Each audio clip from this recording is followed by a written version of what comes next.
नमस्ते दोस्तों, मैं हूं रमेश मेहता। हमारी कहानी में आप सबका स्वागत है। मेरी चैनल देखते हो इसके लिए बहुत बहुत धन्यवाद। और आप मेरे इस चैनल को सब्सक्राइब जरूर कीजिएगा, सब्सक्राइब नहीं की है तो, और सब्सक्राइब की है तो अपने दोस्तों को बताइए, अपने फैमिली को बताइए और उसको भी कहे कि मुझे सब्सक्राइब करोगे ना तो आज तक की 161-62 जो भी कहानी मैंने दी है वो सब आपको मिल जाएगी। आप उसमें से जब समय मिले देखते रहिए। चलिए शुरुआत करते हैं आज हर्षवर्धन के बारे में। हर्षवर्धन ईस्वीसन 590 से लेकर 647 तक उत्तर भारत में शासन किया।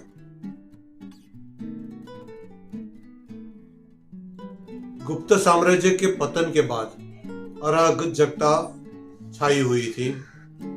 हर्षवर्धन ने आकर उसको स्थिरता दी। उत्तर भारत का प्राचीन राजा प्रभाकर वर्धन का पुत्र राज्यवर्धन थानेसर पर राज्य करता था, जो आज हरियाणा का क्षेत्र है।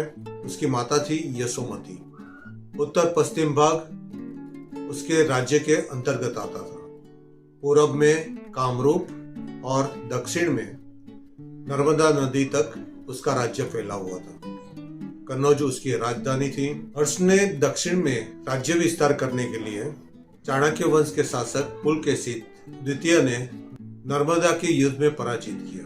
पंजाब छोड़कर उत्तर भारत में सभी जगह उसका शासन फैला हुआ था। शशांक की मृत्यु के उपरांत बंगाल को भी जीत लिया। राज्यवर्धन बड़ा भाई और छोटी बहन राजश्री थी। प्रभाकरण के मृत्यु के बाद राज्यवर्धन राजा हुआ। मालव नरेश देवगुप्त और गौड़ नरेश शशांक के साथ युद्ध में वो मारा गया। हर्षवर्धन ने बहन राजश्री का विद्या देवी के पास उद्धार किया। थानेश्वर और कन्नौज का एकीकरण किया और देवगुप्त से मालवा को छीन लिया। शशांक को गौड़ से भगा दिया गया।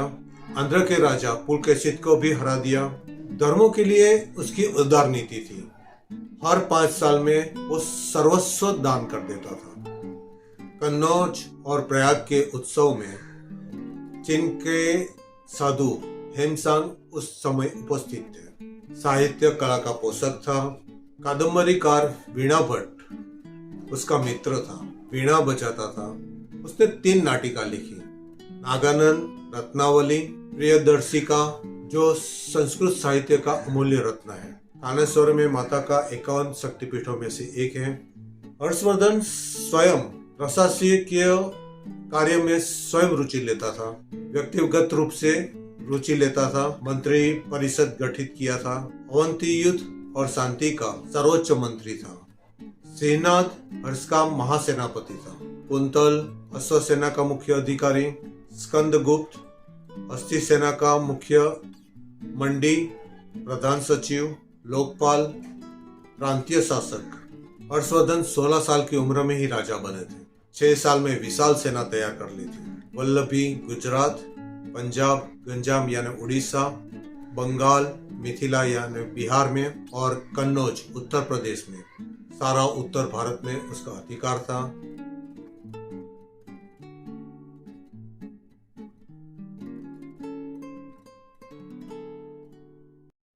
एक 1,00,000 की सेना थी, 60,000 हाथी थे। सम्राट हर्षवर्धन ने जिस राज्य को जीता उसी राज्य के राजा को उसको राज्य चलाने का अधिकार दिया था। शर्त एक ही थी कि हर्ष राजा को वो सम्राट माने और कन्नौज और थानेश्वर का वो खुद संभालता था। चीन के साथ बेहतर संबंध थे। 7वीं सदी में कला और संस्कृति बिगड़ी हुई थी, उसको बहुत अच्छी तरह संवारा। चीनी यात्री हेंगसंग 8 साल तक उसके राज्य में रहे। हर्षवर्धन ने बौद्ध धर्म अपनाया था। नालंदा विश्वविद्यालय उसके समय प्रसिद्ध हुआ। प्रयाग का कुंभ मेले की शुरुआत भी राजा हर्षवर्धन ने ही की थी।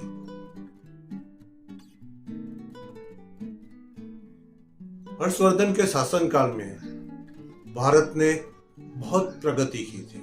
हर्षवर्धन की पत्नी दुर्गावती के 2 पुत्र थे, भाग्यवर्धन और कल्याणवर्धन। दोनों बेटों की हत्या उसके मंत्री अरुणा स्वाहा ने दोनों बेटे की हत्या कर दी।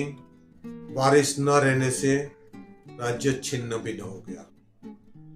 दोस्तों, ये हमारे पूर्वज के समय की राज्य की कहानी है, राजा हर्षवर्धन की, जिसके समय बहुत अच्छा फला फूला राज्य कैसे छिन्न भिन्न हो गया एक मंत्री के स्वार्थ के कारण। उसी समय कुमार भास्कर वर्धन जो 600 से 650 तक भारत पे शासन किया, कामरूप के वर्मन राजवंश अपने ज्येष्ठ भ्राता सुप्रतीत वर्मन की मृत्यु के बाद सत्ता संभाल ली थी। वो जीवन भर अविवाहित रहे। उनके मृत्यु के बाद सालस्तंभ ने उसके राज्य पर आक्रमण कर दिया।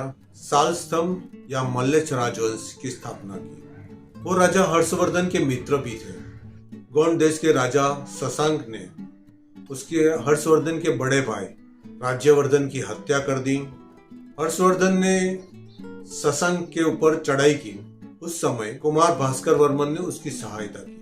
शशांक के हारने के बाद कर्ण सुवर्ण गोंड या पोंडवर्धन और भास्कर वर्धन अधिकार में आ गया। भास्कर वर्धन के अधिकार में आ गया। भास्कर वर्धन का राज्य कामरूप की सीमा पश्चिम में बिहार तक और दक्षिण में ओडिशा तक विस्तृत थी। निधानपुर बांग्लादेश में भास्कर वर्धन बौद्ध साधु का सम्मान करते थे। प्रयाग में विशाल सभा का आयोजन करके भारत के सभी राजाओं को उसके अंदर आमंत्रित किया था। चीनी बौद्ध साधु ह्वेनसांग ने कामरूप में प्रवेश करके कार्तिकी नदी को पार किया था और उसके बाद पाल वंश का अंत हो गया। दोस्तों, ये था वर्मन साम्राज्य का, हर्षवर्धन का और भास्कर वर्मन की कहानी। आगे मैं आप लोगों को और भी बहुत सारी कहानी बताने जा रहा हूँ। मेरी कहानी से जुड़े रहिए और हमेशा जब भी लिंक भेजूं तो उस लिंक को खोल के पढ़ के सुने। बहुत अच्छा काम मिलेगा, कुछ आनंद भी मिलेगा, कुछ सीखने को मिलेगा, कुछ समझने को मिलेगा। फिर एक कहानी लेकर आऊंगा। तब तक के लिए धन्यवाद। जय श्री कृष्ण, जय श्री राम, जय हनुमान, हर हर महादेव, भारत माता की जय।